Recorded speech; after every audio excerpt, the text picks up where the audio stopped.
Hola, hola, ¿escuchan? Hola, profe. Hola, hola. Hola, profe, sí se lo escucha. Hola, hola. Hola. Hola, profe, sí, sí. Yo no los escucho a ustedes, a ver si alguien habla.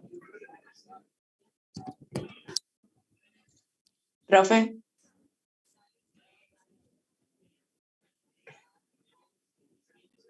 ¿No se escucha, profe?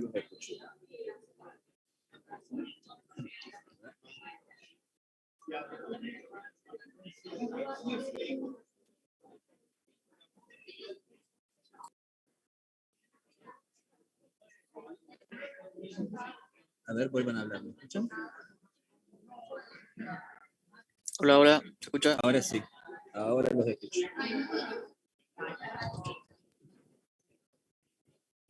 A ver, Matías, vuelve a hablar.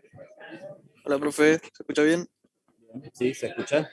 Bien. Bueno, vamos a proyectar. Es más fácil que la otra. ¿Me avisan? Sí. ¿Ven? ¿Ven? Sí, se ve. Bien, perfecto. Bueno, comencemos, chicos. Tenemos un problema con el Bluetooth, así que vamos a usar los métodos más tradicionales. Bueno, lo que nos ha quedado pendiente son los dos ejercicios. Uno de precios máximos y precios mínimos y otro de elasticidad. Vamos a ver si los podemos hacer a los dos. Sí, creo que sí, porque son rápidos. La gente que está del otro lado está viendo lo mismo que nosotros, así que esta es más fácil, no hay que escribir. Pasamos. Bien. Está un poco torcido, pero ven, ¿no? Se entiende bien. Bueno, tenemos el enunciado. Fíjense, dice, la demanda de la oferta mensual de viajes en avión en nuestro país puede expresarse mediante las siguientes funciones. Tenemos dos funciones.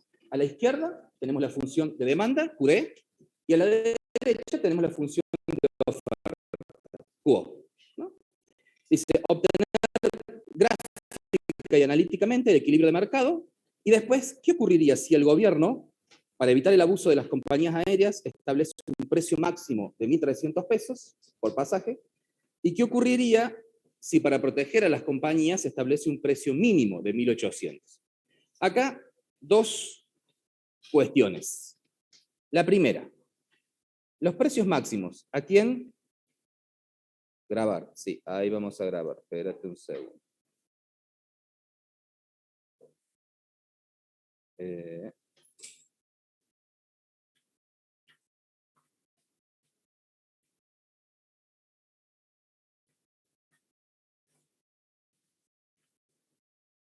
Se está grabando. Les decía, los precios máximos y los precios mínimos apuntan cada uno de ellos a una parte del mercado. El precio máximo, ¿a quién tiende a proteger? A la demanda. A la demanda, muy bien. ¿Y el precio mínimo? A la oferta, exactamente. El precio mínimo establece un piso para que el mercado no baje los precios de esa base y se usa generalmente para evitar las competencias ruinosas.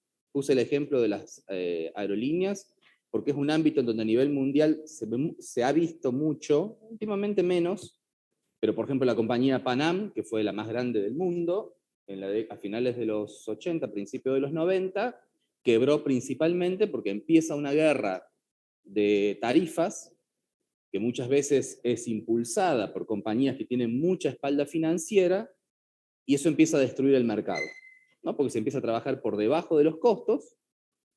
Por supuesto, los que no tienen esa espalda no lo pueden sostener, y la ventaja, el objetivo a largo plazo de una guerra de precios es transformar un mercado competitivo en un mercado monopólico o por lo menos oligopólico. y ahí el que quedó vivo puede poner los precios que quiera. Por eso no es tan bueno cuando hay esas competencias feroces en precios, ni hablar de otros factores, ¿no? Que en las compañías aéreas puede ser que estés resignando seguridad, etc. Pero hagamos abstracción de eso. A la larga, precios muy bajos pueden significar que el mercado va a perder oferentes y que vamos a tener precios mucho más altos después de esas bajas. Entonces, dicho esto, precios máximos, lo sabemos más por la experiencia cotidiana, tienden a proteger al demandante, o sea, poner un techo a la suba que los oferentes pueden hacer de esos precios, valga la redundancia. Precios mínimos tienden a proteger al oferente, a los oferentes, o sea, que no se baje, que no se entre en una competencia en donde los precios bajan por debajo de los costos de producción. ¿Qué es lo que nos va a pedir acá? Bueno, ¿ya cambio? No, no cambio. Bueno, lo primero que nos pide es el equilibrio, ¿no? ¿Sabían cómo hacemos el equilibrio? Igualamos, muy bien. Ahí. Igualamos la función de oferta y la función de demanda, ¿no? Profe, Hola, ¿sí? siempre que nos pida en algún ejercicio el equilibrio de mercado, tenemos que igualar las dos funciones, ¿no? Exactamente, porque el equilibrio es eso. Recuerden la definición de equilibrio. Equilibrio Sí. es, a ver si escuchamos, porque si no es como que los de acá... En otro mundo. ¿Escuchan bien con el audio abierto? Sí, sí. Sí, profe, de 10. Bien, perfecto. Entonces lo hacemos así para que todos participemos, porque si no uno habla como loco, con alguien, con voces que escuchen en la cabeza. La definición, recuerden, de equilibrio es precisamente la igualación de la función de la oferta y de la demanda. Esa es la definición teórica. Y eso es precisamente lo que hacemos acá. Por eso en los ejercicios que vimos, las clases anteriores, por ahí no te dan justo este pedacito, así, explícito como acá. Tenés que hacer alguna otra vuelta, pero el objetivo es llegar acá o acá, de acuerdo a lo que tengas o a lo que te falte. Entonces, si yo igualo por acá, ¿qué es lo que voy a obtener primero? El precio, perfecto. Porque tengo dos incógnitas en cada una de estas funciones, P y Q, más allá de que Q sea de demanda o de oferta, son P y Q. Si yo igualo por las dos, es como si las simplificara, como si las eliminara, y me queda una sola incógnita, que es P. Que es P. Entonces, al tener P, ¿no? Ya me permite despejar y quedar con el precio por pasaje, precio de equilibrio. ¿Están escuchando bien? Sí, sí. 1500, sí señora. ¿Qué hacemos para obtener la cantidad? Porque hemos igualado, pero no sabemos cuál es la cifra de la cantidad. Muy bien. Reemplazamos. ¿No? La cantidad de equilibrio es esa. Pero en realidad lo que nos está pidiendo, bueno, esa parte ya la completamos. Bueno, ahora, nos va a pedir, ¿qué ocurriría si el gobierno, para evitar abusos, pone precios máximos? ¿No? 1.300 pesos. ¿Cómo queda lo del precio y cómo queda lo de la cantidad? Bueno, ahí vamos a tener que introducir otra fórmula, como las que están acá abajo. Sí. Los que están del otro lado deben ver bien, porque ellos lo tienen proyectado, pero es cierto que los que están de acá, no. Así que las vamos a copiar.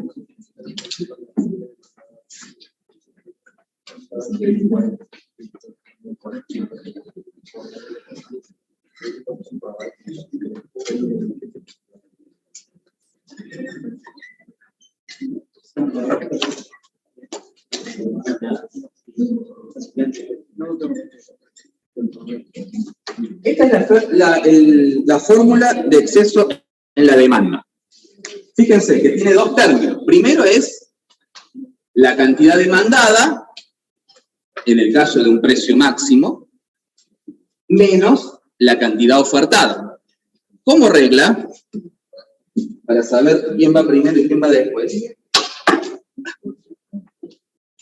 si acá vos tenés, si antes de la igualdad tenés demanda, o sea, lo que estás buscando es el exceso de la demanda, vas a tener en el primer término de la resta, demanda.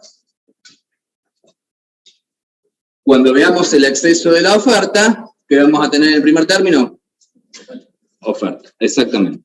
Esa es la regla para que no inviertan acá el orden, porque si invierten en una resta, les da una cosa equivocada. Entonces, ¿cómo seguimos? Bueno, fíjense. Acá lo que yo tengo es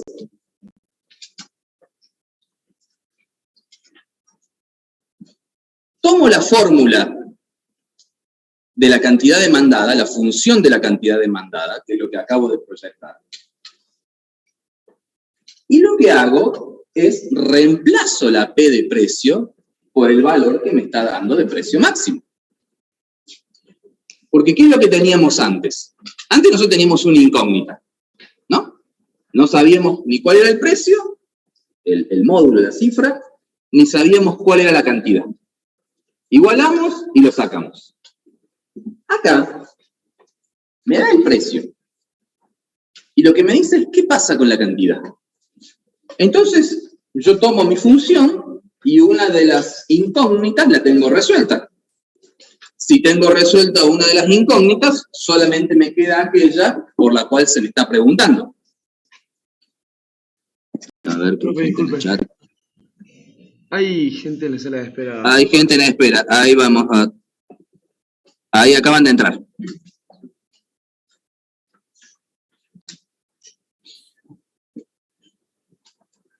Lo que queda después es sumamente sencillo. La cantidad de pasajes demandados con precio máximo es 1800. Fíjense, ¿qué es lo que ha pasado con la demanda? Muy bien, ¿quién dijo? Aumentó tímidamente. Exactamente, aumentó. ¿No? Que esa es una de las razones por las que se presentan objeciones a los precios máximos. El precio máximo, ¿cómo es con respecto al precio de equilibrio? Así en forma teórica. Menor. El precio de equilibrio hubiera sido mucho más alto. La harina te la van a vender mucho más alta. Por eso el gobierno dice no. Digo, no te va a poner un precio máximo más alto que lo de la harina, porque no tendría sentido, digamos. Te pone el precio máximo, paradójicamente, es más chico que el precio de equilibrio en la teoría económica. Entonces, si el precio es más chico que el precio de equilibrio, ¿qué va a hacer? ¿Va a incitar a que la gente compre o la va a desalentar? La va a incitar a que la gente compre. Por eso estamos con una demanda más alta. Fíjense. ¿Qué pasa con la oferta? ¿Cuál es la cantidad ofertada con un precio máximo? A ver, a priori, sin hacer el cálculo. Porque... Exactamente. Es lo mismo que estuvieron viendo con el ingeniero Berazategui. Entonces, ¿pero cómo hacemos para calcularlo? Lo mismo que hicimos antes. Reemplazamos la P por los 1300, por el dato del precio que me está dando el ejercicio. Y fíjense, oh, qué coincidencia, efectivamente es menor. Digo, si se acuerdan, 1400, pero que nos daba antes, es menor al precio de equilibrio, ¿no? A la cantidad de equilibrio, perdón. No solamente es menor a esta, es menor a la cantidad de equilibrio también. Esa es una buena forma de ir chequeando si voy haciendo las sumas y las restas bien. Lo que me queda es calcular cuál es el exceso de demanda. Y el exceso de demanda es esto menos esto. Es la cantidad demandada menos la cantidad ofertada. 1800 menos 1200. 600. O sea, hay un desfasaje, hay 600 pasajes que se piden de más con respecto a lo que el mercado está dispuesto a ofrecer. ¿Por qué? Porque se puso un precio que rebajó el de equilibrio, ¿no? Un precio máximo, el precio máximo baja el precio. Es como que en la descripción son contradictorios. El precio máximo baja, ¿no? Y el precio mínimo sube. Vamos ahora precisamente a la otra hipótesis.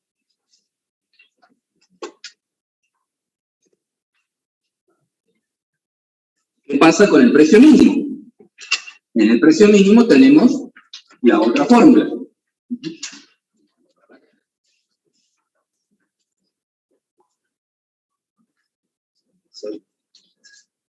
La misma notación para que después no se pierda.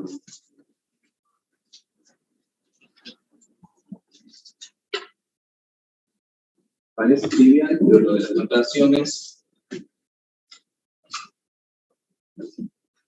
para no generar problemas, es fundamental.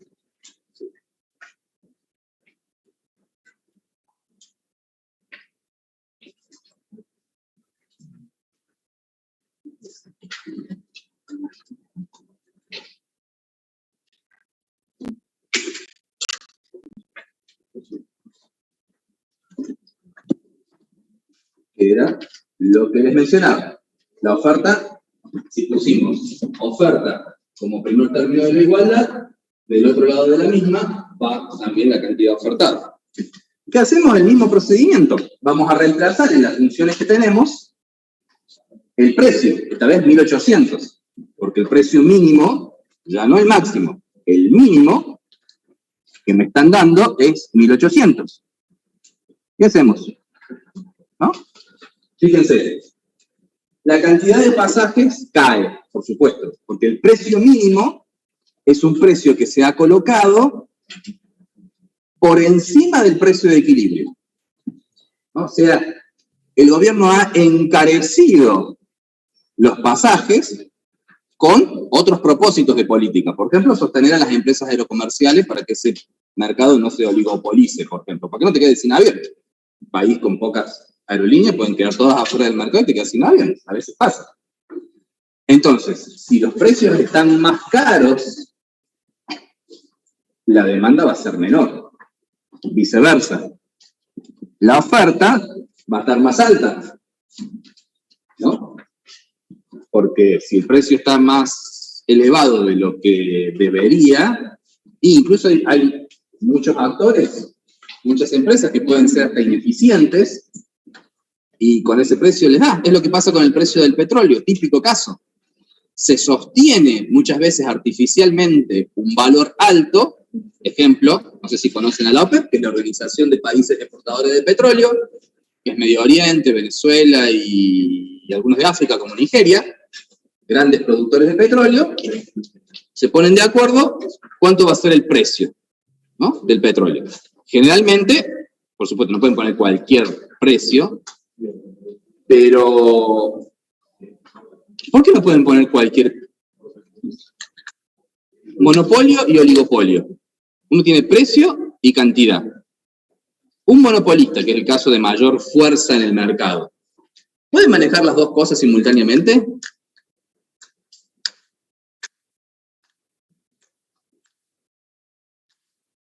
Esa pregunta probablemente aparezca en el parcial teórico. Monopolio, para hacerlo bien simple, que es el caso en donde tenés un actor económico, un oferente, que tiene más poder porque es el único. ¿Puede manejar a su gusto el precio y la cantidad simultáneamente? O sea, la cantidad que venden, digamos. Sí, el precio y la cantidad que venden. Maneja el precio, Sí puede. Sí puede, no es que... A ver, tenemos a alguien No es que del otro lado. No es que el monopolio maneja su mercado a su gusto. Puede manejar o uno o el otro, no necesariamente el precio, también puede manejar las cantidades.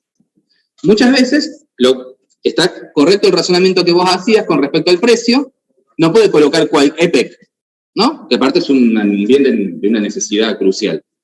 Pero si EPEC les cobra 10.000 pesos el kilovatio, y se desconectan. Eso pasó en el 2017 y 2018 con el gas, ¿no? durante el gobierno de Mauricio Macri, que se liberaron no se liberaron exactamente, pero se autorizaron aumentos muy fuertes. Por primera vez en la historia argentina hubo solicitudes de desconexión en un porcentaje muy alto. Siempre hay alguno que se desconecta porque se va, porque la casa la demuelen, pero acá hubo porcentajes muy grandes. En Córdoba llegaron en algunas zonas al 20% de solicitudes de desconexión. Gente que no podía pagar, entonces no va a pagar. En los pueblos por ahí es más fácil, qué sé yo, porque te desconectar y buscas leña, ¿viste?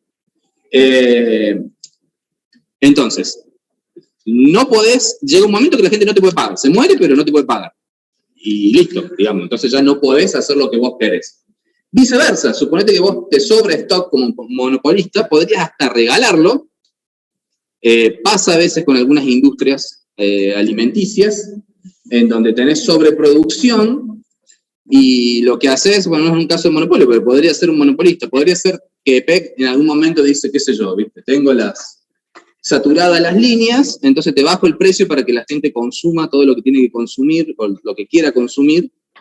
En ese caso, para que la gente le liquide el stock, el monopolista tiene que bajar tanto el precio como para que se lo liquiden al stock. No puede elegir liquidar el stock y mantener el precio alto simultáneamente.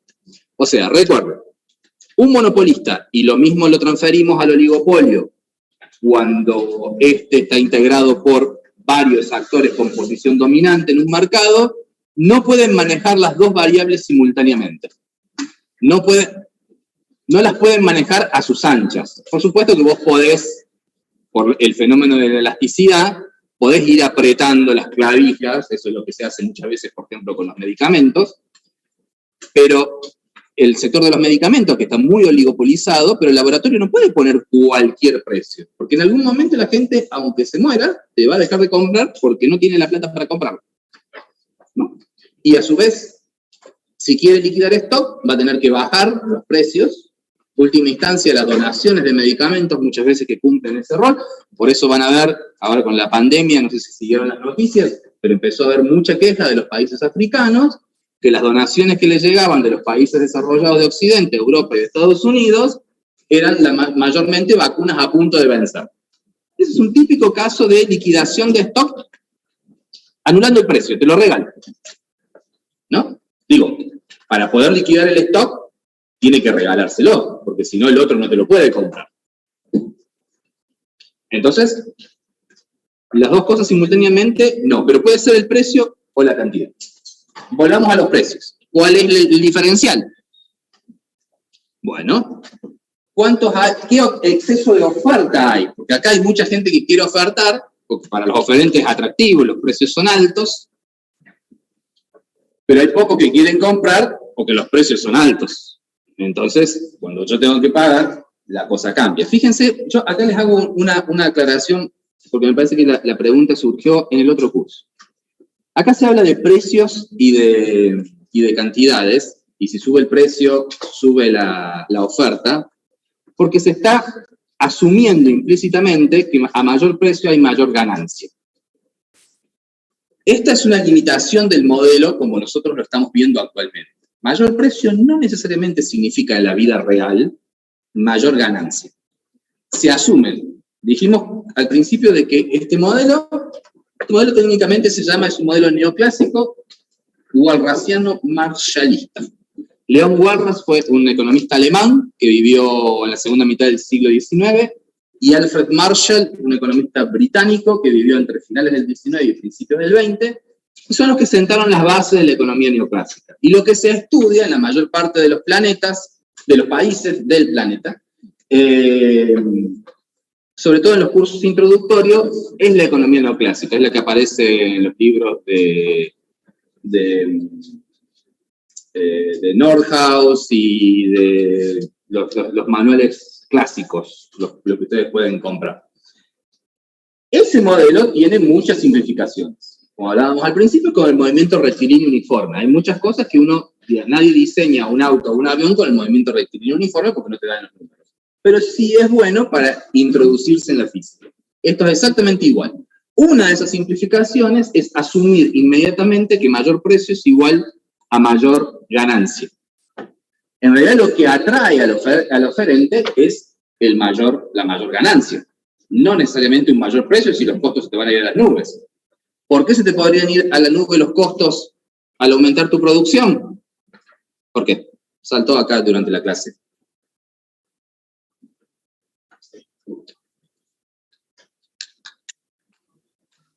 Por allá, alguna compañera lo sacó a colación. ¿Por qué? Al producir más, los costos te pueden crecer.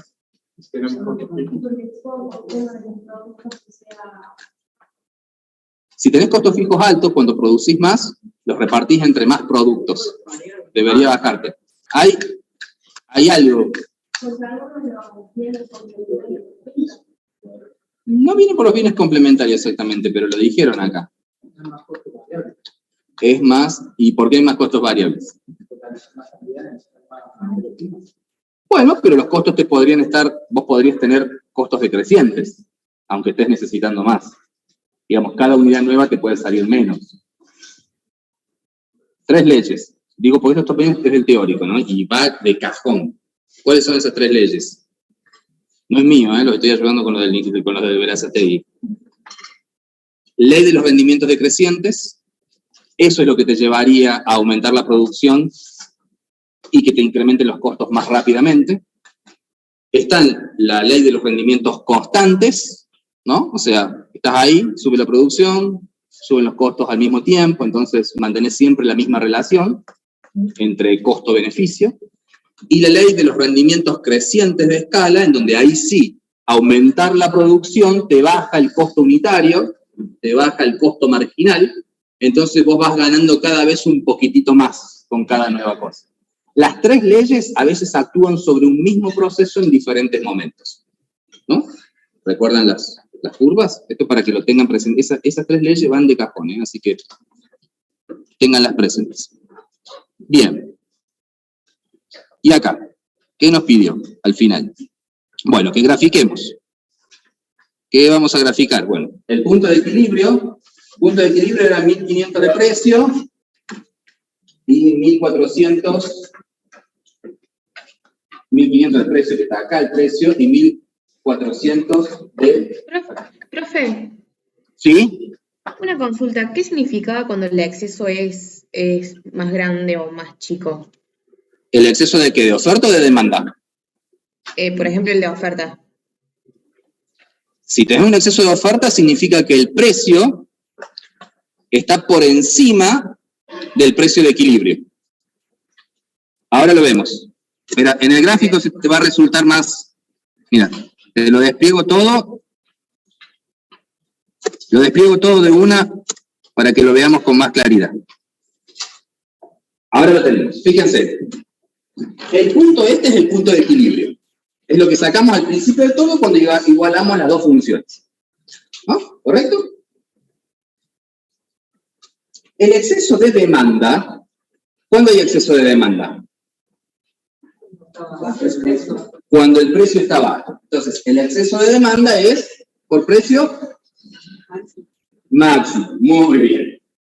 Y el exceso de oferta es cuando el precio está alto. ¿No? ¿Por qué? Por precio mínimo. Es una tontería, pero después se confunde. Entonces, fíjense. Punto de equilibrio. No, esto se grafica simple, ¿no? Bueno, la batalla naval. Trazamos las 2 líneas y ahora tenemos que trazar los otros puntos. Fíjense, si yo tengo exceso de demanda, ¿no? O sea, precio máximo, me voy a fijar en los datos que tengo acá en el medio. Fíjense, me dice que la cantidad es 1800 y 1200. ¿No? 1200 y 1800. Y el precio ahí, porque el precio me lo daba, era 1300. Acá, perdón.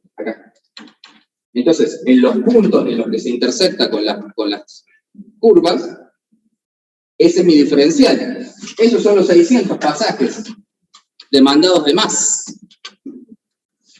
¿Cómo sé si es exceso de demanda o exceso de oferta? Si yo les pongo esto así, nomás sin cartelito. Regla práctica.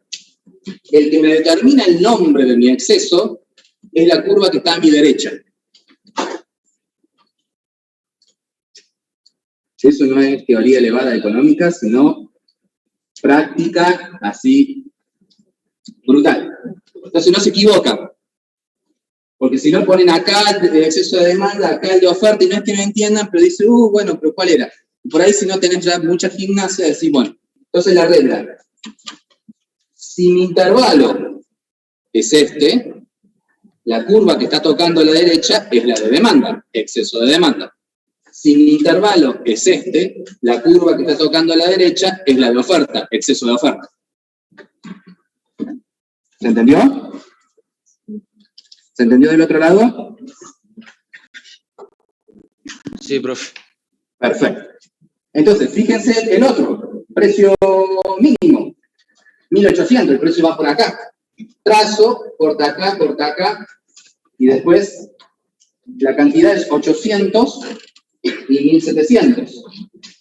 1700, hago la proyección, 1700, acá. Esos son los puntos.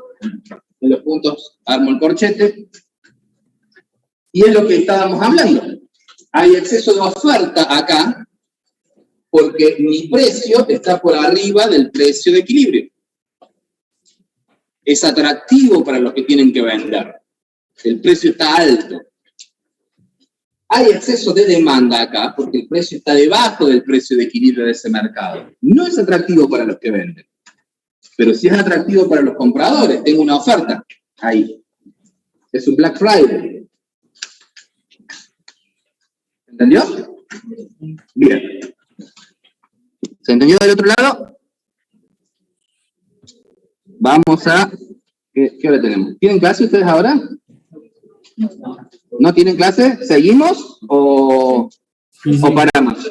Sigamos. Si el mínimo sería como el piso, pero depende de la política. Siempre decimos que va a estar por encima del equilibrio, porque ya el equilibrio ya los costos estén igualados a los ingresos y está fixa. El precio que está por debajo del equilibrio es el precio máximo. Vos voy a tener... Por encima es un precio mínimo. Bueno, pero eso podría ser el piso, que voy a decir, si la empresa ofrece un precio más barato, quizás ni siquiera pueda subsistir. Entonces, necesariamente no tendría que ser tan alto, más alto que el equilibrio. Capaz que el equilibrio ya igual en los costos. Podrías, desde el punto de vista práctico no hay problema para eso. Podrías poner un precio. El problema es que generalmente, con el precio mínimo, no sé si se escuchó la pregunta de la compañera, para los que están del otro lado, ella dice, bueno, ¿por qué en el precio mínimo no ponemos directamente el precio de equilibrio? El tema es que cuando vos tenés un equilibrio muy bajo, seguramente estás teniendo actores económicos, vamos a ver si podemos volver al gráfico, estás teniendo actores económicos acá, por encima del precio de equilibrio, que se quedan afuera si vos colocás tu precio mínimo a la altura del equilibrio. Tenés que ponerlo más arriba. Tanto más arriba como que garantices la supervivencia, por lo menos desde el punto de vista del precio, de todos aquellos que quieras conservar. Supone que Argentina tiene 3 aerolíneas ahora, ¿no? Que creo que ayer o antes de ayer se anunció un esquema de tarifas reguladas. Es básicamente eso, precios mínimos. Tiene 3 aerolíneas grandes, digamos. Una muy grande que es Aerolínea Argentina y 2 menores que Flybondi y JetSmart, ¿no? Entonces voy a decir, bueno, hay una guerra acá que puede llevar a sacar del mercado aerolíneas, ¿no? A aerolíneas, ¿no? A aerolíneas argentinas. Fíjate vos que incluso, en este caso, no sería para preservar la aerolínea de bandera, porque la aerolínea de bandera tiene un subsidio. Podría trabajar con precios cero, sino para preservar a las otras, porque voy a decir, por política aerocomercial, yo no puedo tener una sola aerolínea, aunque sea la aerolínea del Estado. Entonces, hay una guerra de precios, quizás en un contexto inflacionario, con costos en dólares, entonces voy a preservar, voy a poner un piso para no dar lugar a esa guerra. Podés competir de ahí para arriba, pero hay un piso. No me bajes los precios de este monto. Ese piso tiene que ser mucho más alto que el piso de equilibrio. Porque fíjate vos lo que es interesante el caso argentino, porque yo te digo, al haber una aerolínea de bandera que puede ser subsidiada por el Estado, tu precio de equilibrio ¿a dónde podría llegar? Te lo acabo de decir. Hacelo. La aerolínea decide, no voy a cobrar más los pasajes. ¿No? Entonces, mira, después de que terminó la dictadura militar, que ustedes no existían, me faltaban un par de décadas para que existieran la mayoría, había todo un descalabro con aerolíneas argentinas, porque la dictadura, entre otras cosas, lo que había implementado era un esquema de distribución gratuita de pasajes así feroz, que generalmente iba a miembros de las Fuerzas Armadas, a sus familias, se conservó durante gran parte de la democracia después. Entonces llegaba a haber vuelos enteros en donde